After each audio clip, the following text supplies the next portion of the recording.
আমরা যখন ইতিহাসের কথা ভাবি কিছু মানুষের কথা মনে আসে তাই না, যারা শুধু বেঁচে থাকেননি বরং একটা পুরো যুগকে নিজেদের মধ্যে ধারণ করেছেন। আজকে আমরা ঠিক এমনই একজনের গল্প বলতে এসেছি, মির্জা আসাদুল্লাহ বেগ খান। অবশ্য আমরা সবাই তাকে চিনি মির্জা গালিব নামে। উনি কিন্তু শুধু একজন কিংবদন্তি কবি ছিলেন না, ছিলেন ভারতীয় ইতিহাসের সবচেয়ে উত্তাল, সবচেয়ে ঘটনাবহুল একটা সময়ের জীবন্ত সাক্ষী। আর তার জীবন দর্শনটা সবচেয়ে ভালোভাবে বোঝা যায় তার নিজেরই লেখা একটা শের থেকে। ভাবুন একবার, এই একটা শেরেই কিন্তু গালিবের পুরো জীবনটা ধরা আছে। হাজার হাজার ইচ্ছে, আর প্রত্যেকটা ইচ্ছে এতটাই তীব্র যে তার জন্য জীবনটাও বাজি রাখা যায়। অনেক স্বপ্ন সত্যি হয়েছে ঠিকই, কিন্তু যা পাওয়া যায়নি সেই অতৃপ্তিটা যেন তার চেয়েও অনেক বেশি। এই যে পাওয়া না পাওয়া, আকাঙ্ক্ষা আর অতৃপ্তির যে দ্বন্দ্ব, ঠিক এই নিয়েই ছিল তার জীবন, আর এটাই হবে আমাদের আজকের আলোচনার মূল সুর। তো গালিবকে যদি সত্যি সত্যি বুঝতে হয় তাহলে কিন্তু শুধু তার কবিতা পড়লে হবে না। আমাদের ফিরে যেতে হবে সেই সময়, সেই প্রেক্ষাপটে যেখানে তিনি দাঁড়িয়েছিলেন। কারণ বুঝলেন, তিনি নিজের চোখে খুব সচেতনভাবে দেখেছিলেন একটা বিশাল সাম্রাজ্যের পতন, মুঘল সাম্রাজ্যের শেষ দিনগুলো, আর দেখেছিলেন আরেকটা নতুন শক্তির উত্থান, ব্রিটিশ শাসনের শুরু। মানে তার জীবন আর কবিতা দুটোই যেন ওই যুগ বদলের একটা জীবন্ত আর্কাইভ। একদিকে তার নিজের জীবনের ওঠানামা, সংগ্রাম, অন্যদিকে ইতিহাসের এত বড় একটা পট পরিবর্তন। এই দুটো জিনিস একেবারে মিলেমিশে একাকার হয়ে গিয়েছিল। এক কথায়, গালিবের গল্পকে তার সময় থেকে আলাদা করে দেখার কোনো উপায়ই নেই। গালিবের জীবনের শুরুটাই ছিল, কি বলবো, নিয়তির এক অদ্ভুত পরিহাস। তার ছোটবেলাটা কেটেছে একের পর এক ব্যক্তিগত ট্র্যাজেডির মধ্যে দিয়ে। আর এই ঘটনাগুলোই কিন্তু তার বাকি জীবনের পথটা একরকম তৈরি করে দিয়েছিল। এই টাইমলাইনটার দিকে একবার তাকান। ভাবা যায় মাত্র 5 বছর বয়স, তখন তিনি যুদ্ধে বাবাকে হারালেন। এর ঠিক 4 বছর পর 9 বছর বয়সে যিনি তার অভিভাবক ছিলেন সেই চাচাও মারা গেলেন হাতির পিঠ থেকে পড়ে গিয়ে। আর এর কিছুদিনের মধ্যেই মাত্র 13 বছর বয়সে তার বিয়ে হয়ে গেল। ছোটবেলায় পরপর এতগুলো শোক, এত বড় ক্ষতি স্বাভাবিকভাবেই তার মনে একটা গভীর ছাপ ফেলেছিল। আর এখানেই গালিবের জীবনের মূল সংঘাতটা একদম পরিষ্কার হয়ে যায়। দেখুন, একদিকে তিনি ছিলেন সেলজুক তুর্কিদের মতো অভিজাত বংশের একজন উত্তরাধিকারী। এই পরিচয় নিয়ে তার গর্বের কোনো শেষ ছিল না। কিন্তু অন্যদিকে বাস্তবটা ছিল একেবারে উল্টো। ছোটবেলাতেই এতিম, আর ভরসা বলতে সামান্য একটা পারিবারিক পেনশন, যেটা নিয়েও আবার ঝগড়া ঝামেলা লেগেই থাকত। আসলে মুঘল সাম্রাজ্যের পতনের ওই সময়ে অনেক অভিজাত পরিবারের জন্যই এটাই ছিল কঠিন বাস্তবতা। আচ্ছা, এবার চলুন তার জীবনের অন্য একটা অধ্যায়ে যাই। সেই সময়টায় যখন তিনি কবি হিসেবে নিজের স্বতন্ত্র একটা পরিচিতি তৈরি করার চেষ্টা করছেন। আর তার কবিতার ধরনটা ছিল এতটাই নতুন, এতটাই প্রথাবিরোধী যে সেটা নিয়ে শুরু হয়ে গেল মারাত্মক বিতর্ক। ব্যাপারটা হলো, তার সময়ের বেশিরভাগ কবি সমালোচকদের কাছেই গালিবের কবিতা ছিল খুব কঠিন, দুর্বোধ্য। তার কবিতার গভীরতা, তার জটিল প্রকাশভঙ্গি, এসব নিয়ে অনেকেই ঠাট্টা তামাশা করতেন। যেমন একজন তো বলেই ফেলেছিলেন, আপনার কবিতা গালেব, হয় আপনি নিজে বোঝেন, নয়তো খোদা বোঝেন। কিন্তু গালিব তো এসব শুনে দমে যাওয়ার মানুষই নন। সমালোচনার জবাবে তার আত্মবিশ্বাসী উত্তরটা ছিল দেখার মতো। তিনি বললেন, প্রশংসা পাওয়ার লোভ আমার নেই, পুরস্কারেরও পরোয়া করি না। আমার কবিতায় যদি কোনো মানে না খুঁজে পাওয়া যায় তো নাই বা পাওয়া গেল। কি অসাধারণ আত্মবিশ্বাস, তাই না? এই একটা জবাবেই তার সেই বিদ্রোহী সত্তাটা বেরিয়ে আসে। তার জীবনে একটা বড় টার্নিং পয়েন্ট ছিল কলকাতা ভ্রমণ। এসেছিলেন মূলত পারিবারিক পেনশনের মামলা লড়তে, ব্রিটিশ ভারতের রাজধানীতে। যদিও মামলায় তিনি হেরে গিয়েছিলেন, কিন্তু কলকাতা তাকে যা দিয়েছিল তার মূল্য তার চেয়ে অনেক বেশি।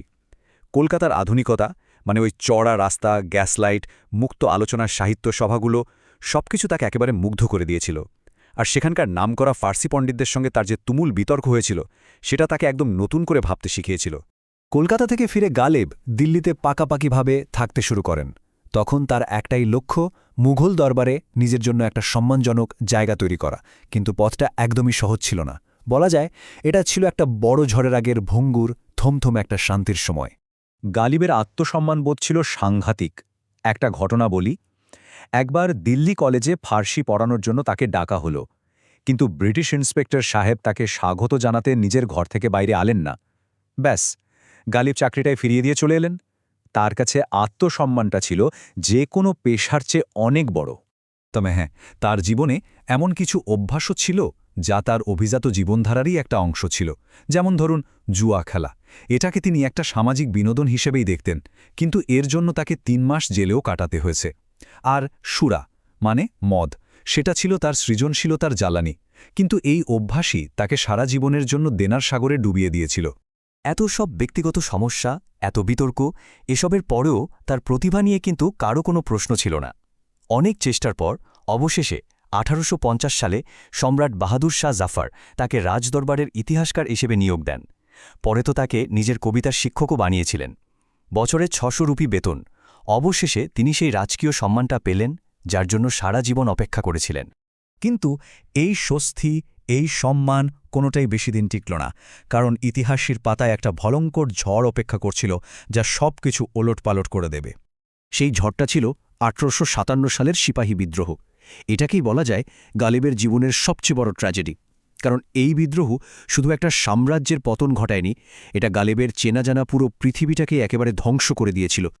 নিজের ডায়েরি দাস্তাম্বুতে তিনি এই ধ্বংসলীলার এক জীবন্ত বর্ণনা দিয়ে গেছেন। তার বন্ধু, তার পৃষ্ঠপোষক কাউকে হত্যা করা হয়েছিল, কাউকে পাঠানো হয়েছিল নির্বাসনে। দিল্লির সেই সুন্দর সুন্দর হাভেলি, জমজমাট বাজার সব ভেঙে গুড়িয়ে দেওয়া হয়েছিল। তার প্রিয় শহর দিল্লি যেন একটা জনশূন্য মিলিটারি ক্যাম্পে পরিণত হয়েছিল। আর মুঘল দিল্লির যে একটা সংস্কৃতি ছিল, সেটাকেই যেন ইতিহাস থেকে মুছে ফেলা হয়েছিল। বিদ্রোহের পরে চারিদিকে যে ভয় আর নিরাপত্তাহীনতার পরিবেশ তৈরি হয়েছিল, তা খুব সুন্দরভাবে ফুটে উঠেছে তার এই লাইনগুলোতে। তিনি বলছেন, সন্ধ্যার অন্ধকার কতটা ভয়ঙ্কর হতে পারে সেটা সেই পাখিকে জিজ্ঞেস করো যার কোনো ঘর নেই। ঠিক এমনই ঘর ছাড়া অসহায় বোধ করছিলেন তিনি, আর তার মতো আরও হাজার হাজার মানুষ। বিদ্রোহের পর যখন ব্রিটিশ শাসন পুরোপুরি কায়েম হল, গালিব এক সম্পূর্ণ নতুন বাস্তবতার মুখোমুখি হলেন। তার মন পড়েছিল সেই পুরনো পৃথিবীতে, কিন্তু একজন শিল্পী হিসেবে বেঁচে থাকার জন্য তাকে নতুন শাসকদের কাছেও পৃষ্ঠপোষকতা চাইতে হয়েছিল। এটা ছিল তার জন্য আত্মসম্মান আর বাস্তবতার মধ্যে এক অবিশ্বাস্য রকম কঠিন লড়াই। তো আমরা আমাদের আলোচনার প্রায় শেষ পর্বে চলে এসেছি। জানেন, গালিব নিজেকে বলতেন অনাগত বাগানের পাখি। চলুন এবার দেখি সময়ের থেকে এতটা এগিয়ে থাকা এই কবির চিন্তাভাবনা আর কাজ কিভাবে আজও এত প্রাসঙ্গিক। তার জীবনের শেষ দিনগুলো খুব কষ্টে কেটেছে। অসুস্থতা, দেনা আর প্রিয়জনদের হারানোর শোক। কিন্তু ভাগ্যের কি পরিহাস দেখুন, যে সম্মান, যে স্বীকৃতির জন্য তিনি সারা জীবন লড়াই করে গেলেন, সেটা পেলেন তার মৃত্যুর পর। 1869 সালের 15 ফেব্রুয়ারি তিনি মারা যান, আর তারপর থেকে তার খ্যাতি বাড়তে শুরু করে অবিশ্বাস্য গতিতে। কিন্তু প্রশ্ন হল, গালিব আজও কেন এত জনপ্রিয়? আসলে এর কারণ হল তার দর্শনটা ছিল চিরন্তন, সময়ের ঊর্ধ্বে। তিনি ধর্মের বাহ্যিক আচার অনুষ্ঠানের চেয়ে মনের শুদ্ধতাকে সবসময় বড় করে দেখতেন। ঈশ্বর আর মানুষের মধ্যেকার যে জটিল সম্পর্ক, তা নিয়ে তিনি বারবার প্রশ্ন তুলেছেন। আর সবচেয়ে বড় কথা, নিজের ব্যক্তিগত কষ্টগুলোকে তিনি এমনভাবে তার কবিতায় তুলে ধরেছেন যা আমাদের সবার কষ্ট হয়ে উঠেছে। আর তিনি নিজে বিশ্বাস করতেন যে তার কবিতার আসল সমজদার যারা, তাদের জন্ম এখনও হয়নি। আত্মসমালোচনা বা সেলফ রিফ্লেকশনের এর চেয়ে সুন্দর উদাহরণ আর কি হতে পারে? একবার ভাবুন, তিনি বলছেন, সারা জীবন ধরে আমি গালিব একটাই ভুল করে গেলাম। ধুলো লেগেছিল আমার নিজের মুখে, আর আমি কিনা আয়না পরিষ্কার করে গেছি। কি অসাধারণ! এই একটা লাইনেই তিনি আমাদের আত্মানুসন্ধানের কত বড় একটা শিক্ষা দিয়ে গেলেন। আর এখানেই আমরা আজকের আলোচনাটা শেষ করতে চাই একটা প্রশ্ন রেখে। আচ্ছা, এটা কিভাবে সম্ভব যে একটা কণ্ঠস্বর, যা কিনা নিজের সময় প্রায় কেউই বোঝেনি, অবহেলা করেছে, সেই কণ্ঠই পরবর্তীকালে সমস্ত প্রজন্মের কাছে একটা গোটা যুগের পরিচয় হয়ে ওঠে? গালিবের জীবন আমাদের এই প্রশ্নটা নিয়ে বারবার ভাবতে বাধ্য করে।